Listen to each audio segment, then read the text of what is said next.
Olá, eu sou a Cristiane Pereira e estou gravando aqui o 4º episódio do Nuclearcast. Tenho o prazer hoje de receber o Ivan Dipov, que é nosso querido diretor da Rosatom na América Latina.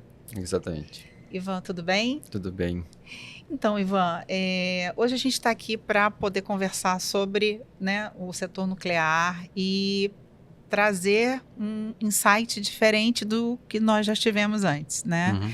Falar um pouco, né, uma empresa russa no Brasil, né? Como é que a gente pode falar do trabalho da Rosatom, né, no Brasil, os benefícios, né, da Rosatom? Então a gente gostaria nesse momento de falar para a grande população, né, que é o nosso desafio, os benefícios do setor nuclear, os benefícios de ter uma empresa russa aqui no Brasil, né? E aí a gente vai conversando sobre outros temas em seguida. Muito obrigado pelo convite. Mais uma vez, muito feliz de participar aqui nesse cast. E, na verdade, próximo ano muito importante para a nossa empresa, porque nós vamos ter 10 anos da empresa aqui no Brasil. Rosatom América Latina vai comemorar 2 anos. Nós fomos criados aqui no Rio de Janeiro em 2015. E nós temos muito orgulho que nós começamos nossos negócios aqui no Brasil e na América Latina com a medicina nuclear, e agora nós temos contrato a longo prazo para fornecimento de isótopos para a medicina nuclear. Já 10 anos nós vamos trabalhar com o setor da medicina nuclear aqui no Brasil.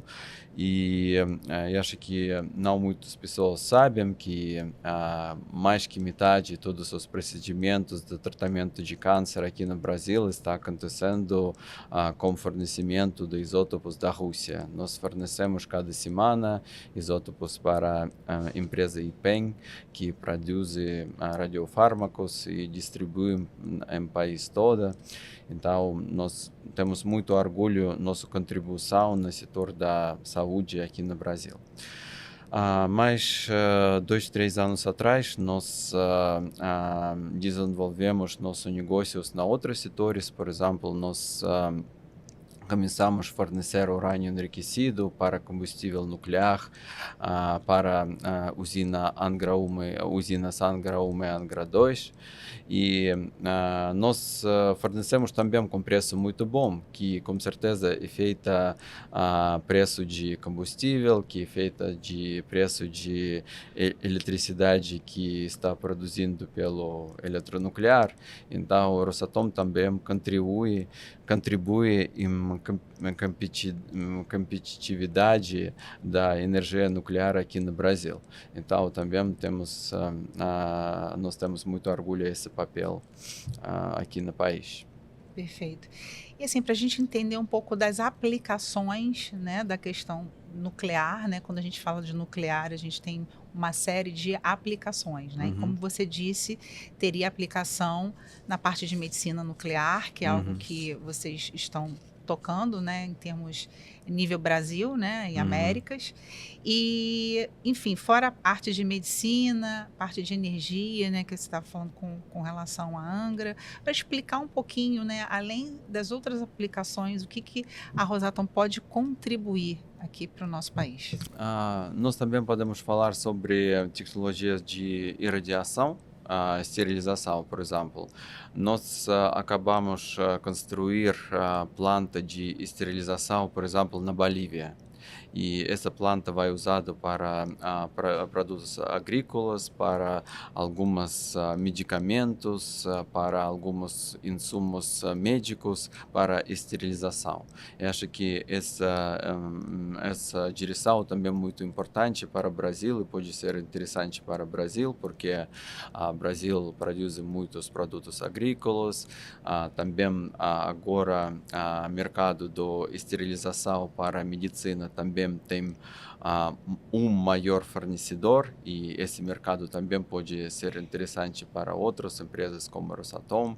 E agora nós estamos buscando algumas parcerias com empresas brasileiras para criar esses negócios aqui. Pode ser também usado assim. E também nós temos experiência para fornecimento de alguns equipamentos para reatores de pesquisas. Por exemplo, ano passado nós fornecemos equipamento para o reator de pesquisa em Belo Horizonte, que eles usam para algumas pesquisas, para alguns serviços, para geologia e outras áreas. Então, também pode ser aplicada nessas áreas também. Sim. É a parte de radiação, né, de alimentos que você estava falando, né? Mas isso é algo que já está acontecendo? Isso é um projeto aqui no Brasil? Em que status isso está aqui? Agora nós nós falamos com alguns potenciais parceiros aqui, porque nós temos tecnologia. Nós não temos conhecimento muito profundo do mercado, clientes que nós podemos ter. Então, nós temos negócios com alguns parceiros brasileiros que pode ser responsável pelo essa parte de marketing, parte de negócios aqui no Brasil. E nós podemos ser fornecedor da tecnologia nesse caso. Sim, mas assim, as pessoas pensam da seguinte maneira, né? Se eu vou irradiar um alimento, né, eu posso me contaminar com essa radiação, né? E isso seria verdade? Eu Não, posso... esse não é verdade, porque até nos Estados Unidos, por exemplo, se você usa esse exemplo, muitos produtos irradiados, mas não tem nenhuma mudança, não tem nenhuma mudança do produto. E até depois da pandemia, muito na moda colocar como bactéria free. Então você só não tem essas bactérias porque Ele mata só as bactérias. Mata bactérias, mas não muda produto. Não muda o produto, certo? Mas quanto tempo, se eu vou irradiar um produto, quanto tempo que esse produto pode ter de vida útil? Isso aumenta a vida útil consideravelmente? Sim, aumenta a vida útil, mas depende do produto. Porque, por exemplo, mas se você vai irradiar bananas, se você vai irradiar bananas verdes, ele nunca vai ficar madura. Sim. Então, esse é um pouco o problema. Sim. Mas, em geral, você pode irradiar, você pode exportar, porque não tem esses fungos, não tem bactérias que podem destruir o produto. Fungos e bactérias. E tem alguns países, Ivan, que, pelo que eu sei, eles não recebem produtos do Brasil porque não são irradiados. Isso é verdade? Não exatamente por isso, porque ele se protege das algumas fungos e bactérias. Para que alguns fungos e bactérias não entrem no país, né? Por exemplo, os Estados Unidos, acho que fazem isso. Sim, isso acontece nos Estados Unidos, né? Então, Ivan, falando sobre empregabilidade, né? O papel da Rosatom aqui no Brasil e na América Latina, qual seria, né? Vocês têm algum planejamento em termos de crescimento na América Latina, especificamente aqui no Brasil? Sim, nós temos alguns projetos próprios. Por exemplo, nós falamos sobre a possibilidade de participar em licitações para realizar projetos de exploração do urânio. Então, com certeza, nós não vamos fazer isso, nós vamos levar pessoas da Rússia para trabalhar aqui. Então, esse depende do tamanho desses projetos, essa oportunidade muito boa. E também nós falamos, por exemplo, sobre outro exemplo, porque agora Rosatom é fornecedor de isótopos para a medicina nuclear, material-prima, na verdade. Sim. Nós falamos com algumas grupos médicas grandes para fazer negócios junto, para localizar produção de radiofármacos aqui no Brasil, mas com setor privado, e Certo. fazer isso com setor privado. Então, se nós vamos construir essa fábrica de radiofármacos juntos, com certeza vai dar mais empregos Sim. para fazer isso. Mas se nós falamos sobre projetos na energia nuclear geral, por exemplo, construção de usina nuclear grande ou usina nuclear pequena, esse projeto não só vai dar empregos para brasileiros que vai trabalhar na usina nuclear depois ela vai ser construída, mas Uhum. também nós temos planos localizar o máximo que nós podemos produzir aqui no Brasil, então esse vai entregar mais trabalho para a Nuclear, por exemplo, para empresas de Sim. serviços que podem aumentar a produtividade Essa era a minha e próxima pergunta, sobre essa parceria com a Nuclep. Como que a gente poderia explicar, né, essa parceria de uma empresa que, né, é estatal, né, com a Rosatom? Como é que seria essa parceria? Na verdade, essa cooperação começou muitos anos atrás, 2015. Logo depois, nosso escritório foi aberto, foi assinado o primeiro contrato, não contrato, acordo Sim. grande entre Rosatom e Nuclep. Exatamente, nós falamos sobre possibilidade de cooperar e localizar alguma produção aqui no Brasil. Se nós vamos construir planta nuclear grande ou planta nuclear pequena, nós vamos precisar parceiro industrial aqui no Brasil. Não só parceiro industrial como Nuclep, mas também a empresa da engenharia que vai fazer construção. Não tem sentido convidar empresas da Rússia a fazer isso, porque nós podemos trabalhar com empresas grandes brasileiras aqui. Mas agora nós temos outros. Então, Nuclep sempre foi algum parceiro óbvio para nós. Mas eu acho que não só para nós, mas para outras, até Sim. nossos competidores, porque acho que todo Uhum. mundo tem um acordo, Sim. cooperação com a empresa nuclear, porque é empresa única que produz equipamento muito interessante, muito importante. Agora nós temos outras possibilidades de trabalhar com eles, por exemplo, para buscar algumas soluções para exploração de oil and gas, exploração de Combustível? combustíveis. Uhum. Sim, para a Petrobras, porque eles precisam resolver esse assunto para buscar fornecimento da energia para plataformas. Então, eu acho que a Rússia, nesse sentido, mais avançada e já tem soluções flutuantes, já tem soluções pequenas que nós Uhum. podemos oferecer e estudar junto se nós, como nós podemos fazer isso na maneira mais eficiente para economia, meio ambiente, etc. Então, eu acho que nós temos boas perspectivas de trabalhar com o Nuclep nesse sentido também. Bacana. E a questão do todo esse trabalho, né, para a gente fechar, nesse trabalho que a Rosatom faz, e sempre se fala nuclear, né, se liga a questão, né, de bombas, e os resíduos aí, como é que vocês trabalham, né, com o resíduo do trabalho que é feito no nuclear? Como é que isso acontece? Eu acho que essa pergunta é muito importante, porque agora, se nós falamos sobre nossa experiência global, quando o país decide construir planta nuclear, não só assina contrato para construir planta nuclear, mas também eles queriam ter contrato para fornecimento de combustível, por exemplo, e eles já queriam, até para falar com a população, você já precisa apresentar alguma solução que você vai fazer com combustível nuclear usado, Sim. que você vai fazer com resíduos, e o Brasil não tem alguma solução agora definida para isso.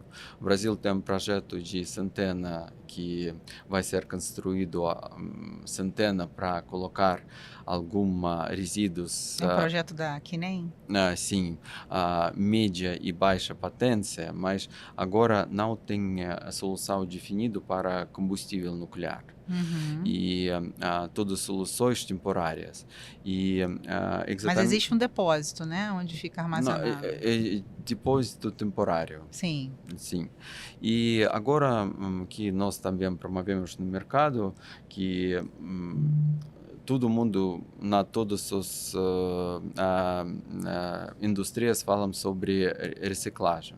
Sim. E agora nós pensamos e nós temos opinião que reciclagem também deve ser feito no setor nuclear, porque você pode reciclar Sim. combustível nuclear usado, Sim. não só para diminuir a quantidade de resíduos, mas também ter, durante a reciclagem, ter, por exemplo, urânio regenerado, que você pode usar para produzir novo combustível e que é 40% mais barato que urânio natural, por exemplo. Sim. Também você pode separar strôncio, americium, que pode ser usado em outras indústrias para produzir baterias nucleares e etc.